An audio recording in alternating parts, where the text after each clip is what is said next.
আমার পিছনে যে স্টেজটি দেখতেছেন এই স্টেজেই বক্তব্য দিবেন বিএনপির চেয়ারম্যান জনাব তারেক রহমান। আগামীকাল বিকেল ৩টায় এখানে বক্তব্য দেওয়ার সিদ্ধান্ত রয়েছে। এর ইতিমধ্যেই যে প্রস্তুতি সকল প্রস্তুতি সম্পন্ন হয়েছে।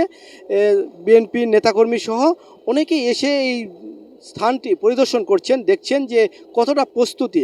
বিএনপির নেতাকর্মীরা অধীর আগ্রহে বসে আছেন এবং তারা জানাচ্ছেন যে শুধু একজন নেতা না, তিনি তার আগমনকে ঘিরে নওগাঁর যেমন উচ্ছ্বাসিত, নওগাঁর মানুষ যেমন আনন্দিত, বিএনপির মানুষ যেমন আনন্দিত, স্থানীয় জনগণ সাধারণ ভোটার যেমন আনন্দিত, বিএনপির নেতারাও আনন্দিত। এবং এই শুধু একজন নেতাকর্মী নেতা নয়, বিএনপির চেয়ারপারসন শুধু নয়, তিনি আসবেন, তার আগমনকে ঘিরে এই নওগাঁর উন্নয়ন হবে। নওগাঁর যে দৃশ্যমান, নওগাঁর যে সংকটগুলো আছে সেই সংকটগুলো বিএনপির নেতারা তা তুলে ধরতে পারবেন এবং সেই লক্ষ্যেই পরবর্তীতে কাজে দিবে, এটি বিশাল কাজে দিবে এমনটি মনে করছেন বিএনপির নেতাকর্মীরা। আমার সঙ্গে এই সময় এখনও উপস্থিত রয়েছে আমার সঙ্গে নওগাঁ জেলা বিএনপির সভাপতি আবু বক্কর সিদ্দিক। আপনার কাছে একটু জানতে চাইবো আপনারা কতটা প্রস্তুতি, এবং তারেক রহমান শুধু একজন নেতা না, তার আগমনে আপনারা কি ভাবছেন বা কি চিন্তা ভাবনা করছেন একটু যদি জানাতেন।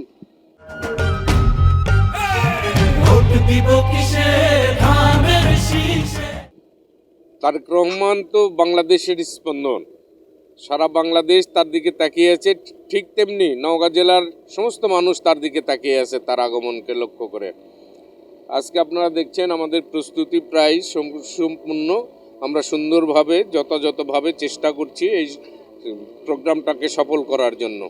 আমরা চাই তারেক রহমান এসে আমাদের নওগাঁর মানুষকে আশান্বিত করবে যে নওগাঁতে আগামী দিনে উনি কি কি কর্মকাণ্ড করবেন, কি কি কার্যক্রম করবেন। আমরা তার কাছে আশা করব। উনি ইতিপূর্বে দেশনেত্রী বেগম খালেদা জিয়া, শহীদ রাষ্ট্রপতি জিয়াউর রহমান নওগাঁর দিকে সুদৃষ্টি দিয়েছিলেন। আমরাও চেয়ারম্যান সাহেবের কাছে আকুতি জানাবো যে তিনি যেন আগামী দিনে নওগাঁর যেন সুদৃষ্টি দেন। এবং আমাদের নওগাঁর গণমানুষের দাবি রয়েছে যে এখানে কৃষি প্রধান এলাকা হচ্ছে নওগাঁ জেলা। তো এই কৃষি প্রধান এলাকায় উনি যেন একটা কৃষি বিশ্ববিদ্যালয় করেন। আমাদের গ্যাসের একটু উনি প্রতিবেশী হিসাবে আমরা নওগাঁবাসী তার কাছে দাবি করব উনি যেন গ্যাসের ব্যবস্থা আমাদের নওগাঁতে গ্যাসের ব্যবস্থা করেন। তারপর আমাদের কৃষি হিমাগার, আপনারা জানেন যে নওগাঁ জেলা এখন আমেও প্রসিদ্ধ বাংলাদেশের।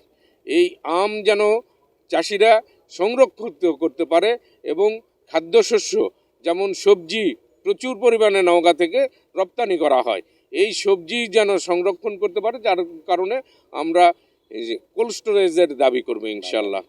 আশা করি আমাদের চেয়ারম্যান সাহেব আমাদের দাবিগুলো রাখবেন। উনি নওগাঁর প্রতি অত্যন্ত দুর্বল, নওগাঁবাসীর প্রতি দুর্বল।